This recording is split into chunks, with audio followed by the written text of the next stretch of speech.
Tonight we're here to listen to a program about living a purposeful and intentional life by best-selling author and podcast host, the intrepid Colin Wright. I'm Lou Wassel, and I'm on the board of directors of the Friends of the Troy Public Library. And according to the org chart, one of my primary responsibilities is social media. So I have to ask the question, how many of you folks in the audience, by a show of hands, learned about this program either through the Friends website, Facebook page, or our Twitter tweets? Not too bad, but I still have some work to do here. Well, the Troy Times works well. We know that the Troy Public Library has put out a lot of social media posts about it and also sent out emails. So I had to do that because this program has got more social media effort from our end than any of our other programs. For those of you who don't know about the Friends of the Troy Public Library, we are an all-volunteer 501c3 nonprofit dedicated to fundraising, advocacy, and outreach on behalf of the Troy Public Library. In fact, this very program was sponsored and funded by the revenue that we generate. And we generate that revenue primarily from two sources, a gift shop and a used book shop. The gift shop is located across from the circulation desk in the Troy Public Library, and there we have a few books, but we also have jewelry, some novelty items, and also we're expanding our collection of greeting cards. No reason to go to Hallmark anymore. Stop in another month and you can buy all your greeting cards at the gift shop. The second place we earn our money is in the used bookshop, and that is downstairs on the lower level of the Troy Public Library. And there we have an extensive collection and selection of both fiction and nonfiction books. We also have other media like DVDs. If you like vinyl, we've got vinyl down there. There's something for everybody. Thousands of books, most $1 or less. And so we have to sell a lot of books at 50 cents and $1 to be able to afford programs like this. So you'll want to shop there. And before I step away from the mic and introduce Kathy, I want you to do three things before you leave tonight. First of all, I'd like you to stop over at that table over there that says Friends of the Troy Public Library and say hello, learn a little bit more about our organization, and join if you're so inclined. But mostly we want you to shop in our bookshops. The second thing I'd like you to do is pass the word around about our bookshop. It seems we go around Troy and nobody's ever heard of us, or they've heard of us and haven't joined. But if you've been down there, please advocate on our behalf and be an evangelist for our bookshop. And the last thing I'd ask you to do, as you finish your fall cleanups and you get through the house and you're getting ready to throw away stuff, if you have any good used books that are in good condition, games, puzzles, DVDs, and things like that you don't think you can use anymore, bring them on over in the lobby of the Troy Public Library. There's a donation area. Put those in there. We'll take them downstairs, resell them, and generate the funds for programs like this. And with that, I'd like to bring up our supreme leader and the director of the Troy Public Library, Kathy Russ, who will tell you a little bit more about tonight's guest. Kathy?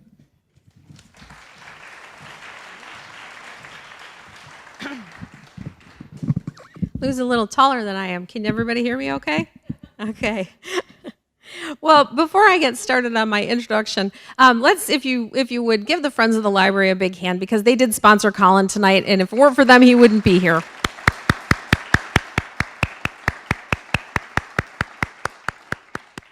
They do so much for the library, bringing in these major authors and celebrities that are just a tip of the iceberg of what they do. So I really appreciate it. Thank you, wonderful friends. And thank you all for coming. You're all wonderful friends too.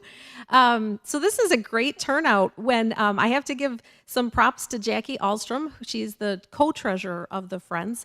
And she approached me several months ago and said, what do you think about having Colin Wright here? And I said, who's Colin Wright? And she told me a little bit about him. And I looked at his website and I listened to some things online and I thought, well, sure, you're paying for it, okay. But I didn't really, I guess I have to say, I didn't really understand what minimalism was as Colin explains it, and I really truly wasn't sure what the turnout would be. So to have so many people here tonight, I think is absolutely wonderful for so many, on so many levels, because there's different ages. There's just everybody is represented here in the room tonight. And that shows to me that this program's struck a nerve in this community. So thank you all for turning out, and just keep coming back to these great programs. So I had the opportunity to talk to Colin today. We did an interview where Cindy Stewart, the Director of Community Affairs for the city, and a really wonderful person, is going to be my producer for a new show that we're starting on WTRY Troy Cable called Conversations with Kathy. So there's nothing like an original title to really pique your interest, huh? But Colin was the first person that I interviewed for this show. He is fascinating. He is wonderful. I cannot wait to read his book, which I have right here, which he's already signed for me. It's called Becoming Who We Need to Be, and on the front it says a book about the challenges we face as individuals, as societies, and becoming who we need to be to face them. With that, I would like to introduce the very wonderful, unique, and truly a great guy, Colin Wright. Thank you. Hello, hello. Can you hear me okay? Wonderful. So I can speak at about this tone, and you can hear me in the back, hear me in the front. Lovely. This is so great. Thank you guys so much for coming out. What a great turnout. Well, my name is Colin Wright, and I am very fortunate to live a fairly unusual lifestyle. Since 2009, I have traveled the world full-time, typically moving to a new country every 4 months or so, and my readers vote on that country. They choose the country, I choose the city, and then I go there and I live as much as possible like a local. So I do what the locals do as much as feasible for a guy coming in from outside of town. And then in between those longer duration stays, I engage in other travel-related adventures. So I've traveled around South America on the colectivos. I've traveled around Western and Central Europe on the trains. I've traveled around the United States, all 48 contiguous United States, at least twice apiece. And one of those complete circuits I traveled only on Greyhound buses. And I did it all in 2 months.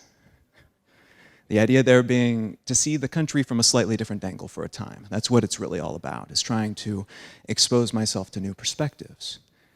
And then as I'm engaged in this unusual lifestyle, I'm also engaged in a fairly unusual career. I primarily make my living writing books. I've written a few dozen, both fiction and nonfiction books. I also write a blog called Exile Lifestyle. I have a weekly news analysis podcast called Let's Know Things that I produce and that I host.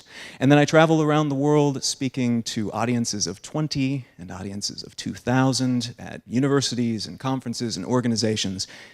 It's a whole lot of fun. It's very, very strange, but it's a whole lot of fun. I truly enjoy it. It is a lifestyle that is as close to custom tailored as I've been able to find for me and what I want out of life. This lifestyle, though, is radically different from the way that I was living before I started traveling. Back in the first part of 2009, I was living in Los Angeles, and I was running a branding studio. And the studio was doing really, really well. According to certain metrics, I was doing incredibly well professionally. I was raking in tons of money. I had some very impressive clients. I had a lot of professional prestige and respect within my field, good reputation.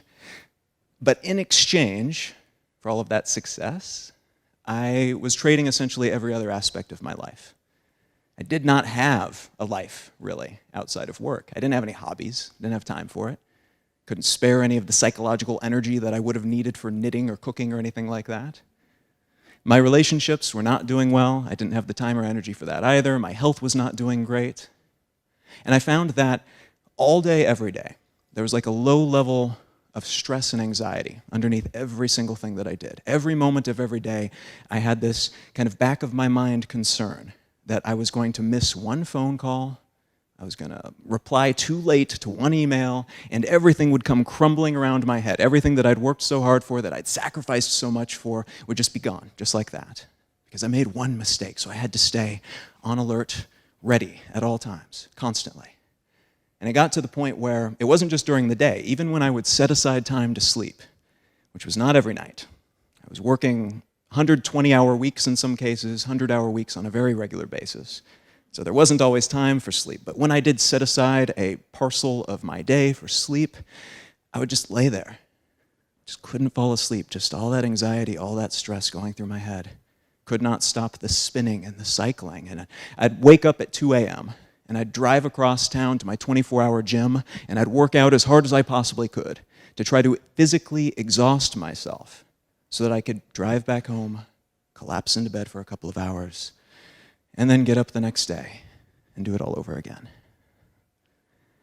It wasn't sustainable, but in the moment, when you have that kind of momentum behind everything that you're doing, when you're that stressed out, that is the moment when you're least likely to take the time to slow down or stop to look at the big picture and recognize that what you're doing is hurting you. And I certainly didn't. It was just fortuitous that I was forced to step away from my lifestyle to a certain degree. Both psychologically and geographically, I had a vacation that was planned. So I left LA, and I took a vacation, set aside all of my work for the better part of a week, and from that God's eye view, seeing the big picture, I was able to recognize a couple of very important things. And the first was that I had set aside the rationale, or the initial reason that I had for all of the things that I was doing. The thing that was supposed to be my priority, the reason I was working so hard to earn all of this money, which was to get out into the world and travel. I grew up in the Midwest. It's a lot more expensive to travel internationally from the Midwest than most people on the coast seem to realize. So to me, my conception of travel, growing up in Missouri, was that I had to be a millionaire if I wanted to get the hell out of Dodge. If I wanted to go anywhere, I was going to need to have a fortune. So I worked very, very hard to acquire that fortune so I could go travel. That was the point. And yet here I was, living in LA, making more money than I'd made in my entire life, and I still had a blank passport. I was not prioritizing my priorities. And then second, I realized, also very important, that I could always make more money, but I could never get more time.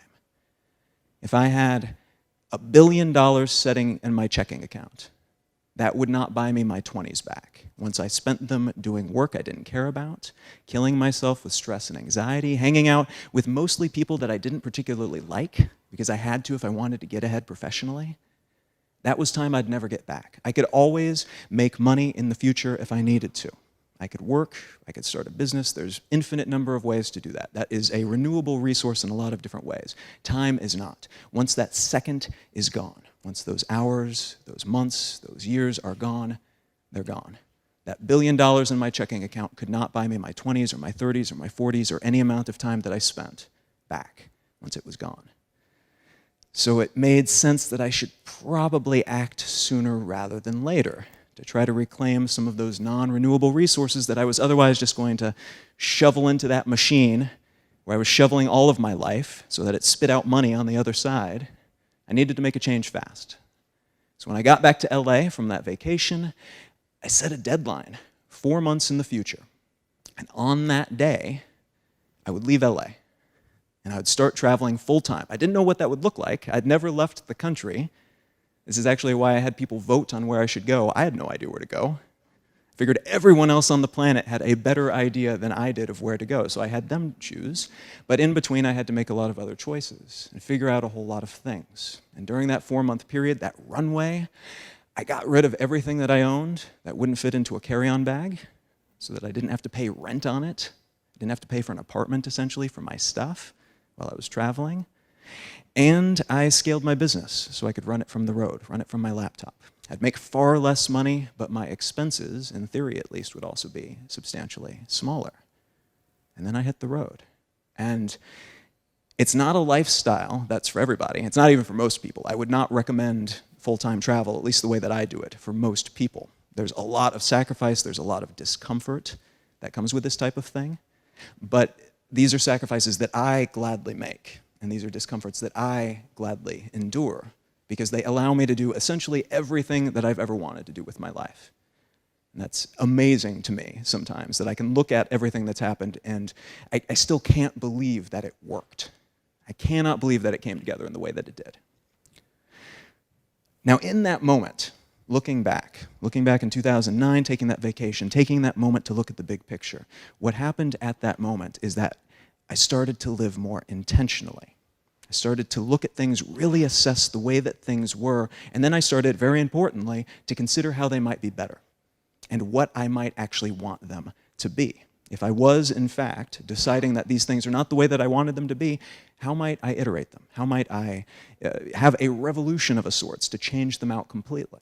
How might I change this? How might I improve not just the path that I'm walking, but the goal that I'm moving toward? Living intentionally is a super simple concept that's deceptively difficult to pursue. Living intentionally is just doing things on purpose. That's it. It's just knowing why you're doing what you're doing. But this is not something that's encouraged necessarily, not throughout most of our lives. We're kind of encouraged to follow certain templates, we're encouraged to pursue certain goals, because that's obviously the way that we're supposed to do it. And any further explanation is not really forthcoming. But living intentionally separates us from that preset trajectory. It's not living out of ritual or habit or tradition or because somebody told you to pursue a certain goal.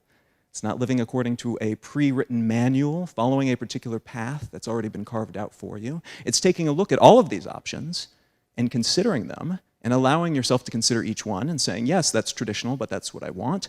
Or to say, yes, that's traditional, but I want to change it in this tiny way. Or, yes, that's traditional, but what's important to me follows this other path, or this imaginary path that hasn't been carved yet, that I'm going to carve. I'll create the signs. I will create the new manuals. Now, it's very simple to have a conversation about intentionality and load it with platitudes, have like the Instagram shareable inspirational quote kind of talk, where it's like, just pursue your happiness. I mean, those are fine. There's nothing wrong with inspirational quotes that we share on Instagram, but they're mostly valuable as reminders to things that hopefully we're already doing. And in a lot of cases, just starting to actually move along those paths, that's where we get tripped up. Because we all kind of know we should pursue our happiness. We should try to be more fulfilled. We should live a life that orients or that aligns well with what we believe. But a lot of us still don't, or at least not as completely as we could. And that, to me, symbolizes not that we're not capable of it. It's just that, one, there's a lot of incentives not to. But two, it's very, very, very difficult to even get started because in a lot of cases, we do not have the information that we need about ourselves or about the world in order to do this accurately and to do it specifically for us and what we actually want, what will actually make us happier and more fulfilled.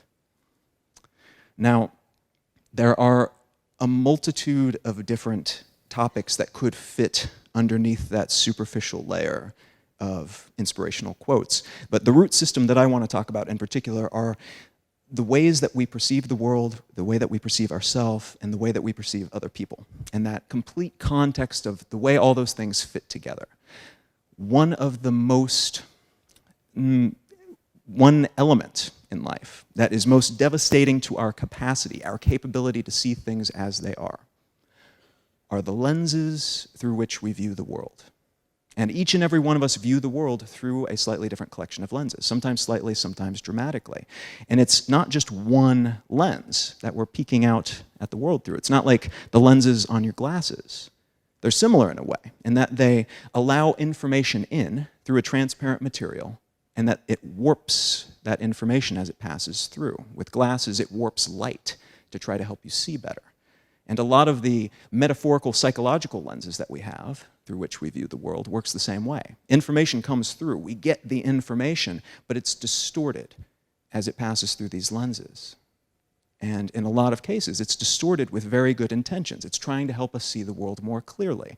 Good example, we inherit a lot of our initial lenses from our parents, our educators, our faith leaders, and they see the world in a very particular way. They have a narrative that helps them shape all of the things that they learn, all of the things that they experience, and they want to pass that on to their children, which is very kind of them. It's very nice of them to do. That can help us see things more clearly in a lot of cases.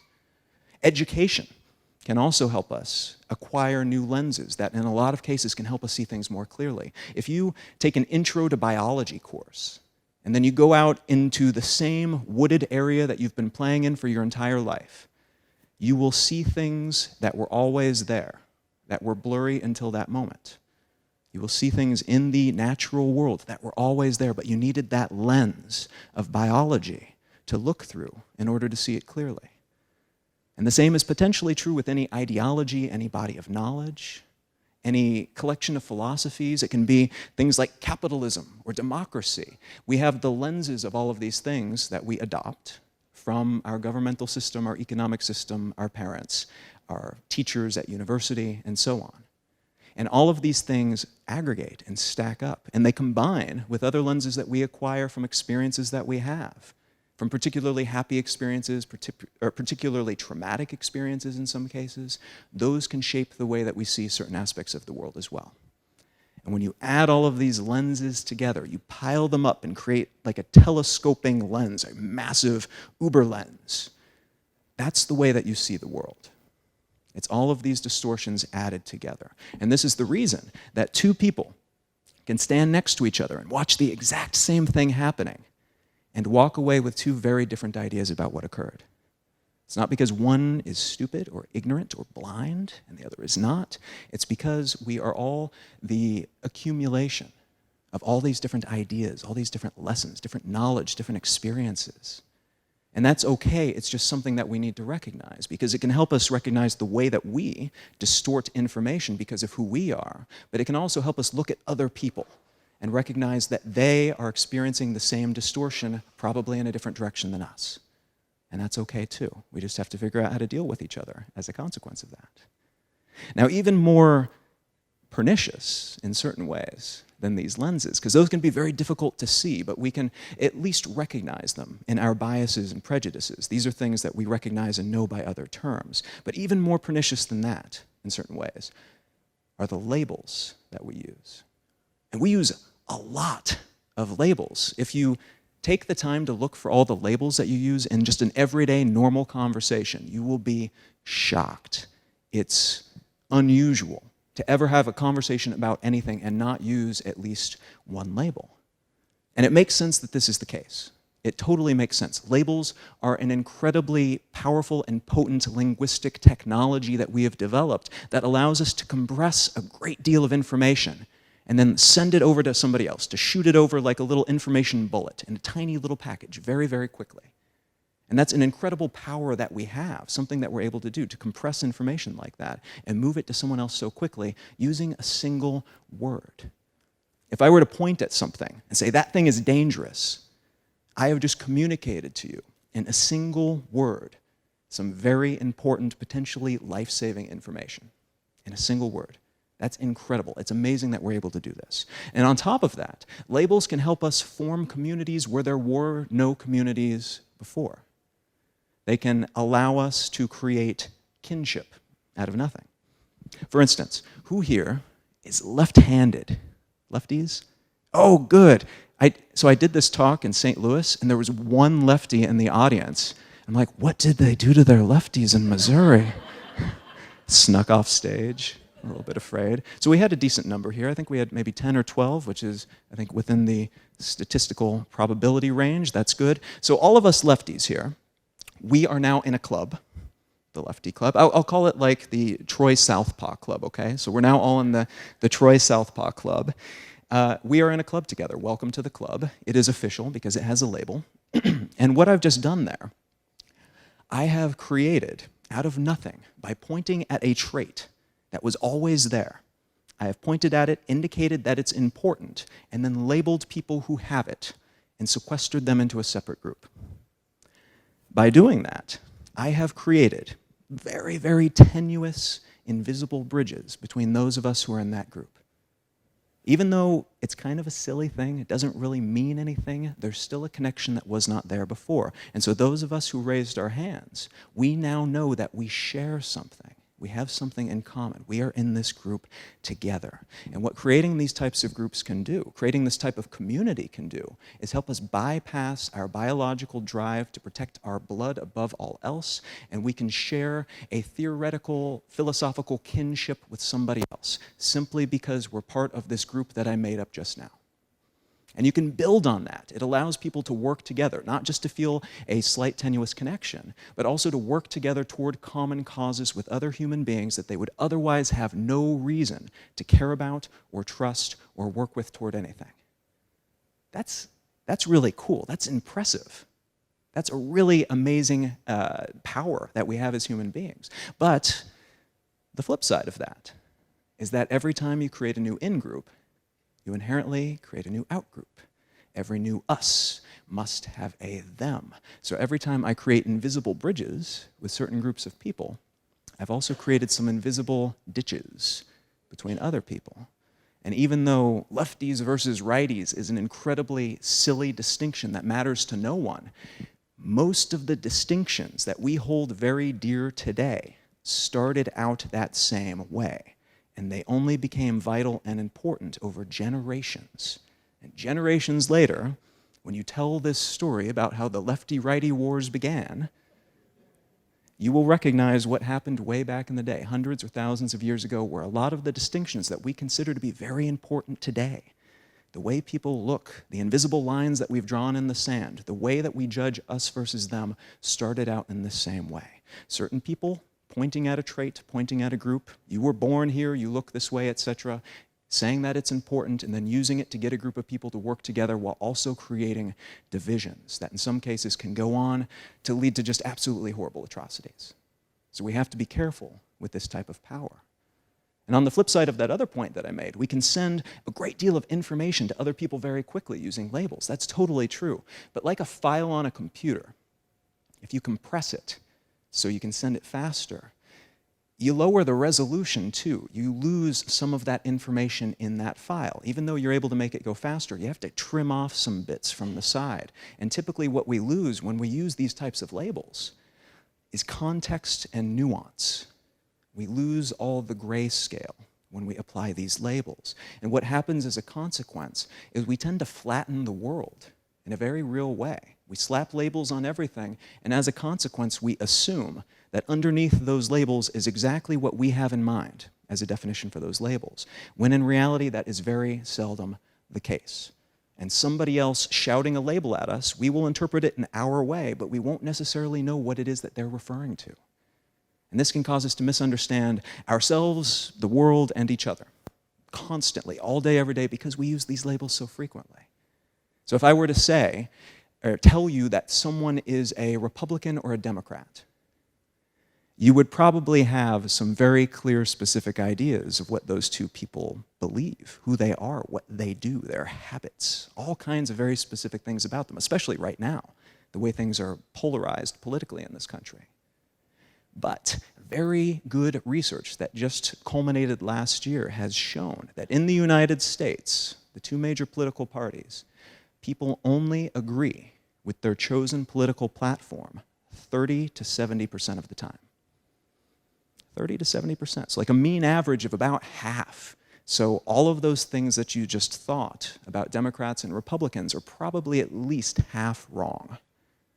And what's more, because we have these labels that help us understand the world in a very simplified, flattened way, we're unlikely to go out and seek the additional information that we might otherwise seek. If we know we are ignorant, we will often go out and seek additional information. If we think we know someone, if we apply this type of label to them, it's very unlikely that we'll go out and seek more information. I know all I need to know. I don't need to know any more about this person. And that's a real shame for a whole lot of reasons. It's kind of like if I were to point at somebody and say, that person is dangerous. I mean, it might be true. I don't know. I would argue that under the right circumstances, any one of us could be dangerous. Like if somebody is attacking you or your family, trying to steal your dog, I would argue that most of us in self-defense circumstances, there's some scenario under which we could become dangerous. But like that's kind of important context, isn't it? Like calling someone dangerous does not give you all of that additional information. It doesn't really refer to somebody who might defend themselves if you try to steal their dog. And that is unfortunately what we're doing in a whole lot of cases. Anytime we apply a label to a group of people, we're leaving out that important context. All the vital gray area, all the possible connections that we might have with them, all the entry points to conversation that we might have. We're leaving all of that on the floor so that we can communicate faster and shout labels back and forth at each other. And the same applies with ideas too, not just people. We can apply labels to collections of ideas, and we assume that we all know what the other person's talking about. But if we have a deep conversation about happiness or freedom or patriotism, ask 10 different people what those labels apply to, what different concepts they collect under one header, and you'll get 10 different answers. And so it's possible to have a really deep, meaningful conversation with someone and not realize that you're not having a conversation about the same thing. And you're actually talking past each other, and you have been this whole time. Even people that you've known for a very long time. How often do you define the labels that you use? If you're like me, it's very seldom. It's just not built into the way that we talk to each other. And the mediums that we have access to these days encourage us to communicate faster and faster and faster in smaller and smaller chunks, and that means we use more and more labels. And that unfortunately leads to a very superficial understanding about the world. We flatten all the valuable three-dimensionality of everything, not even realize that we're doing it, and we don't even realize that we're doing it. And then we try to have deep discussions and wonder why we walk away misunderstanding the other side. It's a missed opportunity as much as anything else, because when we misunderstand other people, especially people with whom we disagree or with whom we believe we disagree, we miss out on the opportunity to learn a great deal, a large number of things that we don't know. Even if we don't agree with that person and the conclusions that they've come to, we're missing out on the opportunity to see the world from a different angle and to achieve that three-dimensionality, to see different sides, different corners, even if it's just stepping a foot to the right or a couple inches to the left or standing up on your tiptoes. Any amount of three-dimensionality shows you more of whatever it is that you're talking about. And we lose that opportunity when we flatten the world and ourselves and each other in this way. We don't have a lot of good examples for valuable discussion, unfortunately. I don't know if you've turned on like news on the television in a while. I hear it at airports a lot. And it's usually like grown adults shouting at each other for a while, and that's the news now. It's like grown adults filmed from here up, talking heads put on television, and they shout back and forth for a while, and sometimes they wear colorful gimmicks and get-ups, hats and bow ties. And the idea is that this is debate. This is what educated discussion looks like. And that, unfortunately, could not be further from the truth. CNN actually calls their version of political debate the food fight method. That's what they call it, because they know it's about entertainment. And like every news network does this these days. They don't have people who are willing to defend a position that they have while also being willing to change their mind. Nobody who's brought on these networks is ever going to change their mind when a better perspective or argument or piece of information is presented. They are, in a lot of cases, paid by the group that they're supporting. So they would lose their job if they changed their mind. And unfortunately, what happens as a consequence of that and the Western philosophical tradition of debate is that we walk into every discussion as if it's something we can win and something that we must win. If we don't win the discussion, we have lost. And that implies that our ideas are not as good as the other person's ideas. And as a consequence, we walk into these potentially valuable discussions with people that we disagree with in particular, and we miss out on the opportunity to find those bridges. Because we spend the entire time, if you're anything like me anyway, you spend the entire time looking for a thread in their argument that you can tug on and slowly unspool. And you find the flaw in something that they said, some definition that they got wrong, anything to give you a toehold so you can like trip them or outrun them or somehow defeat the other person. And it's a missed opportunity every single time. But the type of discussion that would be a lot more valuable, I would argue, would not be very valuable for CNN and other entities that sell ads and that try to get clicks, rage clicks and comments and shares on Facebook, because it wouldn't be entertaining. It wouldn't be like watching two sworn enemies go into a room and having them toss a knife into the room and close the door, like the way that it is now. That's entertaining. In a lot of ways, that's entertaining. It's not educational. A productive discussion that's actually educational, that helps us learn, would probably involve two people with two responsibilities, in addition to trying to use as few labels as possible and defining any labels that they use. They would have just two responsibilities. The first would be to present the data to which they have access, the information upon which they are basing their opinion, and then to present essentially their lenses through which they're viewing these things, why they believe what they do based on those facts that they have presented.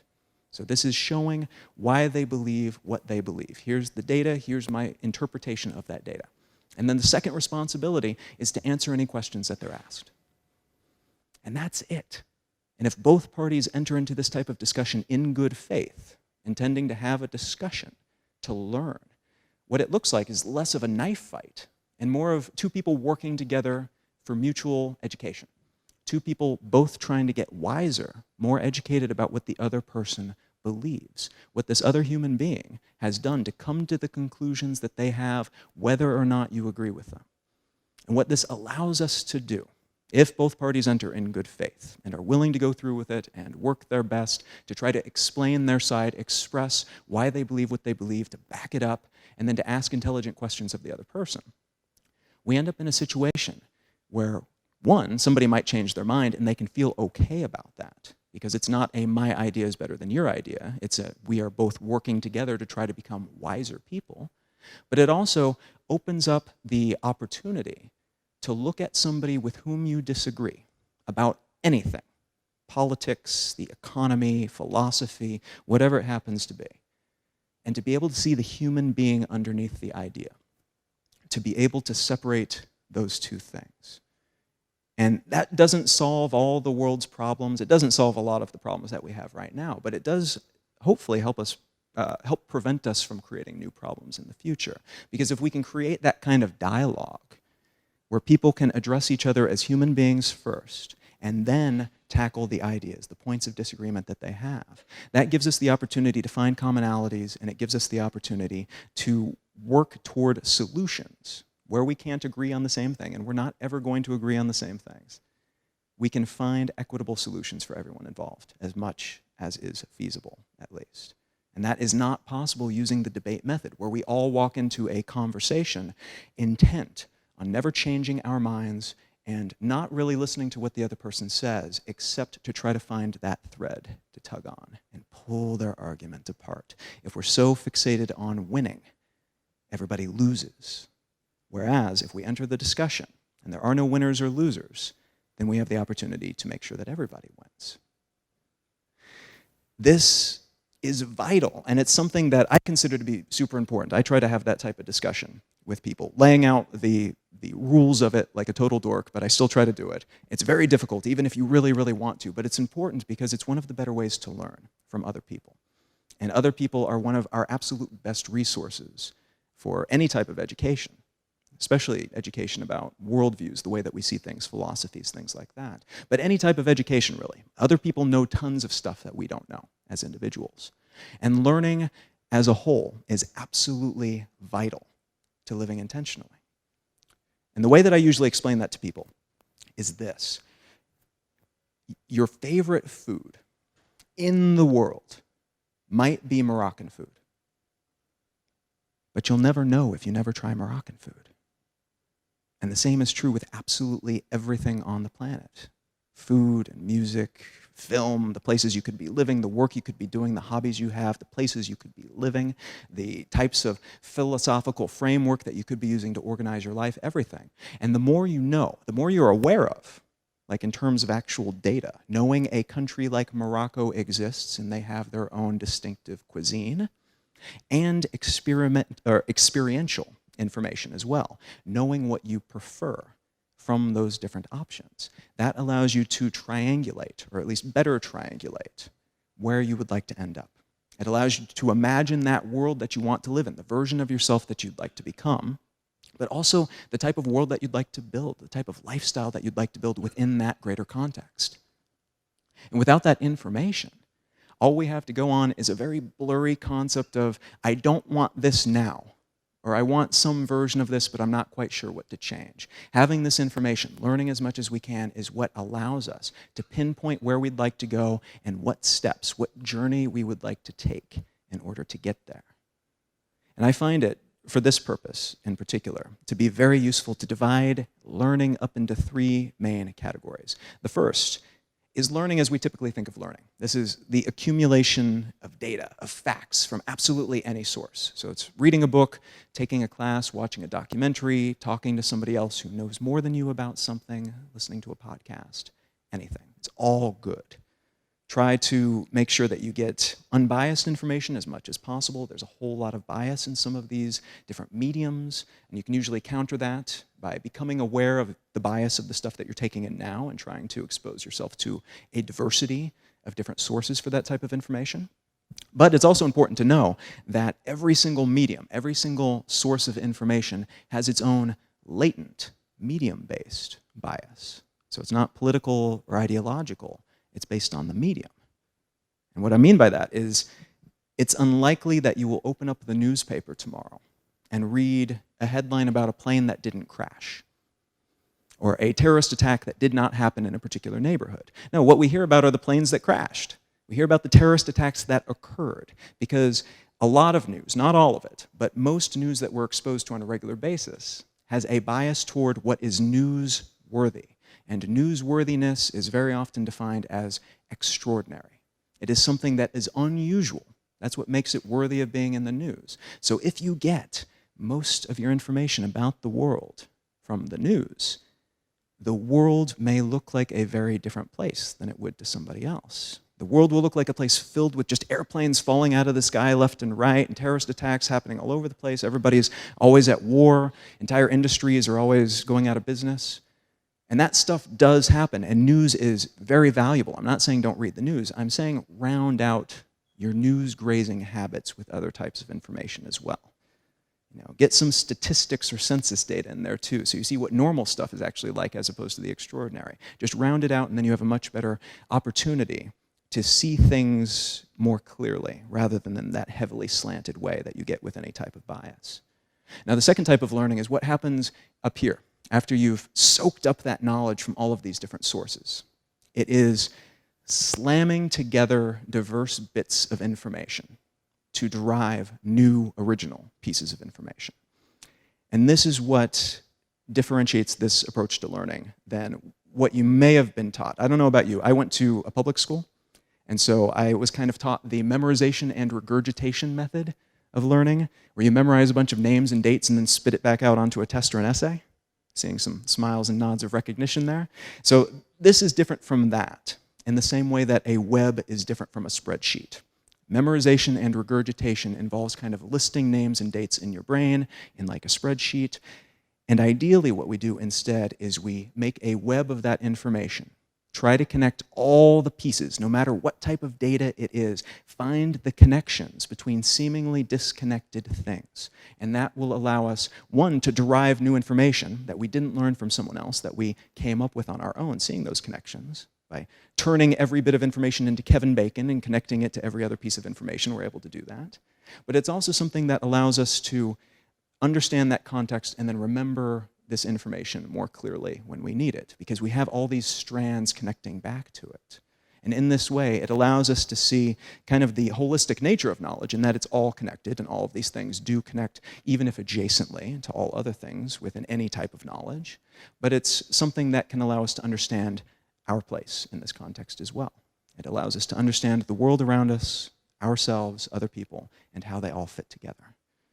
There's a really great term that was coined by the technologist Ted Nelson. He was one of the guys back in the day inventing some of the components for the early internet, and he's coined like 30 really amazing words. And my favorite is intertwinkularity.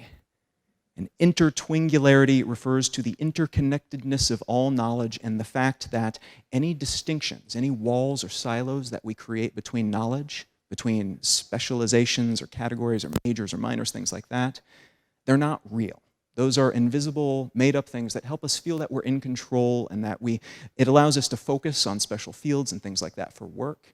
But in reality, it doesn't exist. In reality, cooking is connected to automotive repair, is connected to the history of World War II, is connected to computer science and everything else. It's all connected if you look for those connections. And being able to find those connections and create that mental web to see where they all connect allows us to be more aware of that more of the time, and to take new bits of data that we take in, plop it right down into that web, and have a better chance of recalling it when we need it. And then the third type of knowledge, the third type of learning, really, is experiential. And experiential learning does not have to be dramatic. It doesn't have to be anything insane. You don't have to base jump off a bridge or anything like that. It's not required. And in fact, a lot of the best education that we can get from our experience is from everyday things. Normal, not boring necessarily, but very predictable, routine, habitual things. Because paying attention in these moments, doing these things that we've done a million times before, allows us to take a look at those things and try to assess whether they still make sense for who we are and what we're doing and where we'd like to be. It allows us to look at our own responses to these things. It allows us to take a look at the people in our life and the hobbies and the habits and work that we do, and to actually stop and take stock and make a determination about how we would like to tweak it, or if we'd like to keep it completely as it is, just perfectly as it is because it's perfect in every way. That's good information to have as well. But this type of learning requires something very difficult. It's very difficult to do. It requires that we stay conscious and awake during these moments. And it's a lot to ask for, because we're actually fighting against biology when we try to stay fully conscious and aware during these types of activities. Normal everyday things, taking a walk with a friend, playing a board game with your family, having a glass of wine, all very valuable, very difficult to stay fully conscious during them. And I'm not implying that your friends are boring or your family is boring when you're playing board games with them. I'm not implying that. What I'm saying is that we have a low power mode built into our biology. And the reason for this, the reason that we have this low power mode, is that ancestor after ancestor after ancestor ago, back in human history, before we were humans really, we were developing our initial organs, and there were monsters everywhere and not as many calories as we have today. It was a very, very different world, way back in the day. In order to survive in this type of environment, our ancestors' needed to make sure they maintained a stockpile of calories. So if a monster jumped up out of nowhere, they'd have like a turbo button ready. They could hit the button and zoom away and survive and go on to create humans someday. That was what they were after. In order to do that, the solution that biology came up with was to create this low power mode. And what that required was essentially finding efficiencies within the early organs that were developing at the time. And the brain, although it only weighs about 3 pounds on average, so it's a very small percentage of our overall body weight, it uses something like 20% of all of the energy that we use in a day.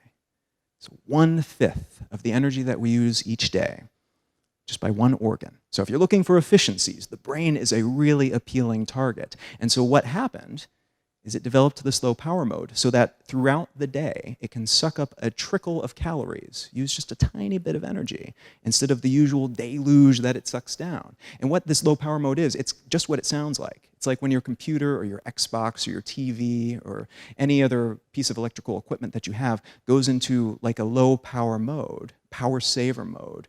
It's still turned on, it's still operating. It's just not doing all the things that it usually does. And it's one button push away from becoming totally awake and alert at full capacity again.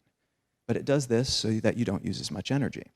This is something that we do all day, every day, throughout the day, usually for milliseconds or seconds at a time, so we don't notice it. But if you ever look back on the day and think, man, where did the day go?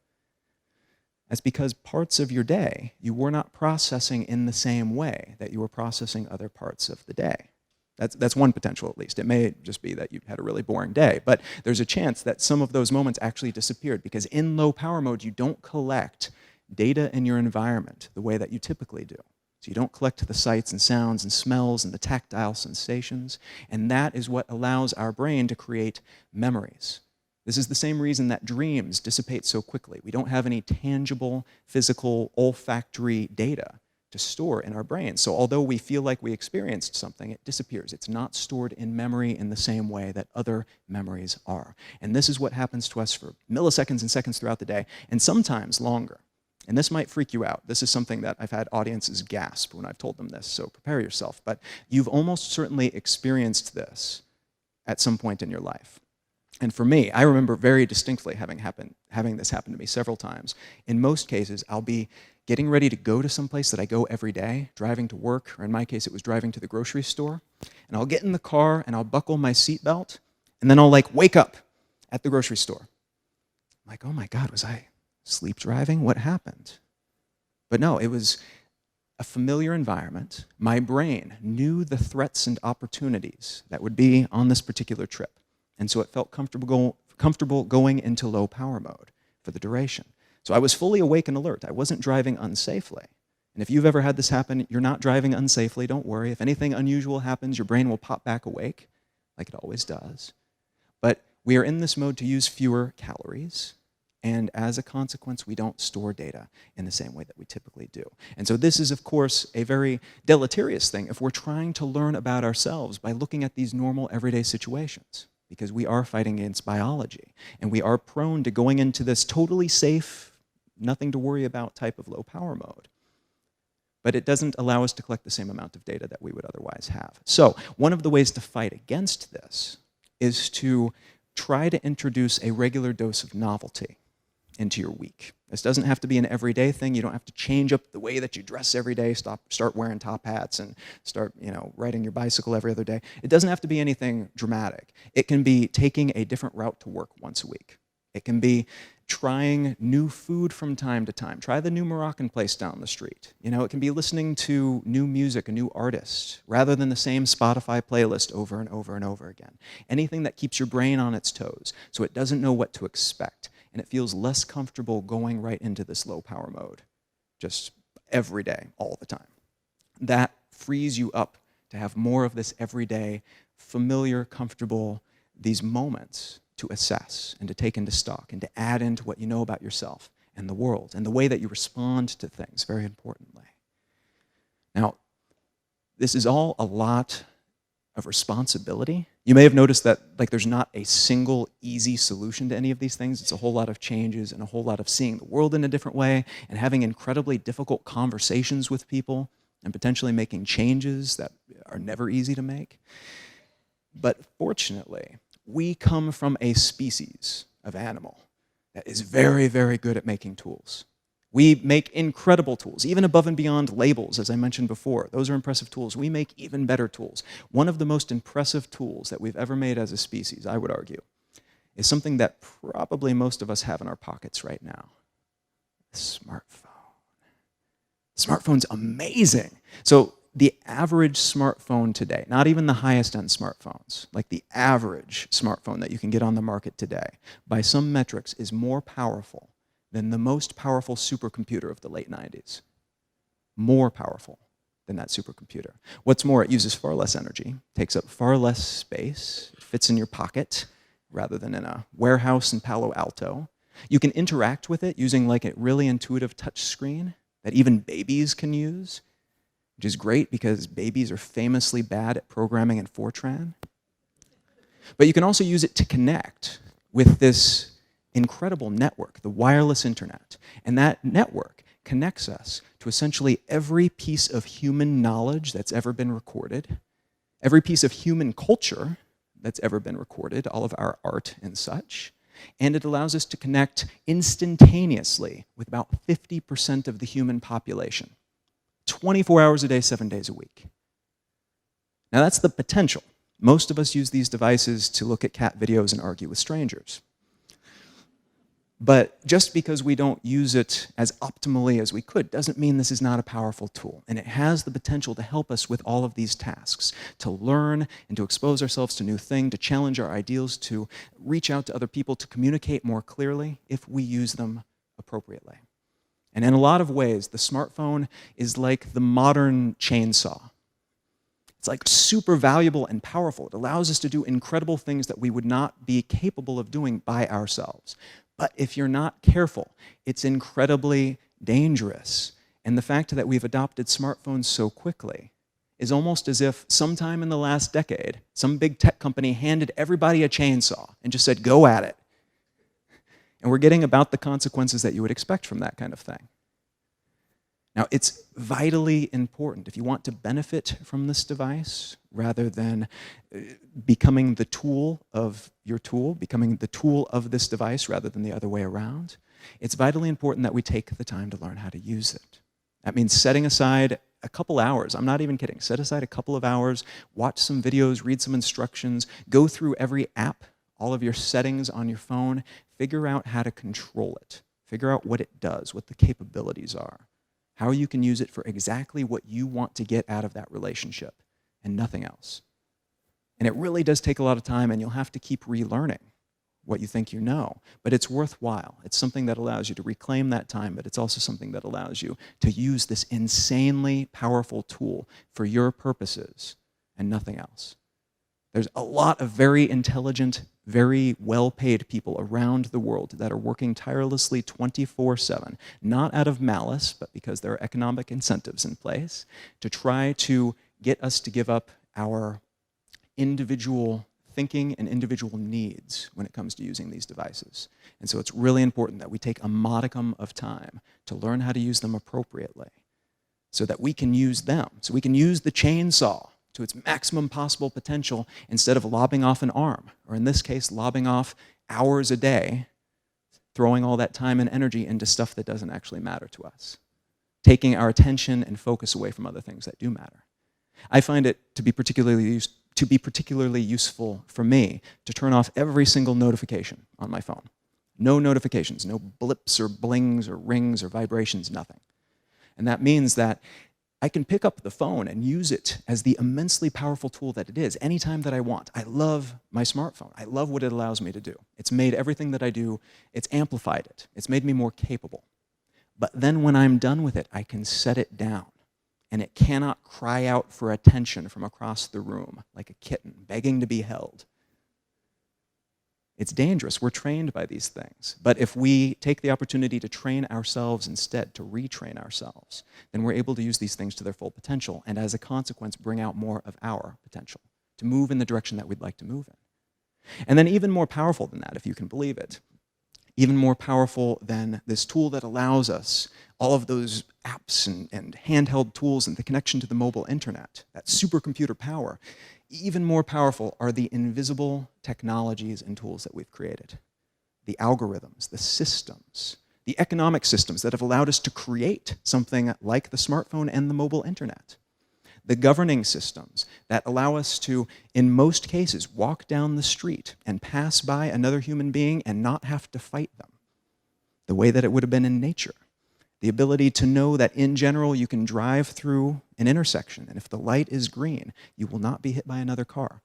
These are technologies that are particularly impressive because they only exist in our heads. They only exist because we agree to pretend that they do. And yet they work pretty well. They are nowhere near perfect. No government system ever has been, and definitely not for every single person. But they are remarkably powerful tools, all levels of system at all scales, from the family unit to the school district to the city and state and country government to multinational organizations like the United Nations and some corporations. They're all incredibly impressive, again, if we use them appropriately. But because they are made up of us, because these are tools whose atomic unit is human beings, they are emergent from us. As powerful as they are also prone to a lot of the downsides that we have. And that includes not existing in an intentional way. Moving toward a goal and not knowing why. Continuing to move toward that goal out of tradition or ritual or habit or something else. Fortunately, because we are the atomic unit of all of these systems, whatever the scale, we have the capacity to change them too. Perhaps not in a big way, not immediately, but just by trying to live more intentionally ourselves, taking the time to step back, look at the big picture, figure out what we want out of life, what version of ourselves would we like to be, what kind of world do we want to live in, just by doing that and acting upon that information. We tend to nudge these systems from the inside, just a little bit, but those nudges aggregate. The more people who do it, the more frequently we do it, for the longer duration that we do it. Those nudges grow and grow and grow, and they can turn into something significant. What's more, we can nudge in a very direct way. In some countries, this one included, thankfully, we are able to vote. We're able to protest. We can run for public office. You can shout your opinion from the nearest rooftop or the nearest internet forum. And that can help you nudge things in the proper direction according to your definition for proper. And just by doing our own thing, just by speaking our truths, creating our art, doing work that we believe in to the best of our abilities, raising our children in a way that we consider to be moral, this contributes to the culture, and that can also help nudge things in a more positive direction. And it's important that we do this. These systems, more than anything else in our lives, especially at first, they shape those initial lenses through which we view the world. They shape a whole lot of what we see and believe and what we come to believe. And they do that not just for us, but for generations after us, our children, their children, and so on. So it's important that we get this right and keep it dynamic. That in mind, if you want to change things for the better, in a lot of cases it makes sense to start small. Start with yourself. Live with purpose. Live on purpose. Live your truth. Live with intention. And then nudge your society and nudge the world along the way. Thank you very much.